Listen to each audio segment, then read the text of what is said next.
With this, Mr. Chair, move to pass a resolution commending the exceptionally performance and success of Carlos Edriel Diolo in winning the 2 gold medals at the 2024 Paris Olympics and unwavering dedication to the sport of gymnastics and contribution to elevating Philippine national pride internationally. So move.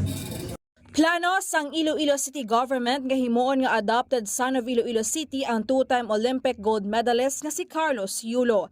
Suno kay Councilor Miguel Treñas, inang ila na istoryahan ni Mayor Jerry P. Treñas. Suno sa konsehal nga welcome gin sa Iloilo City si Yulo kung magbisita ini.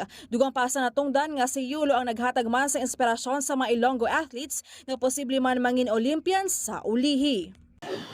Nagpasarman sa resolusyon ng Iloilo City Council nga nagapanginbulahan sa nanging performance ni 2-time Olympic gold medalist Carlos Yulo sa Paris 2024 Olympics. Report ng gikan syudad sa Iloilo. Ini siga K5 Jenny Kauyon para sa kampiyon nga balita sa serbisyo publiko kag kalingawan sa Iloilo. K5 News FM.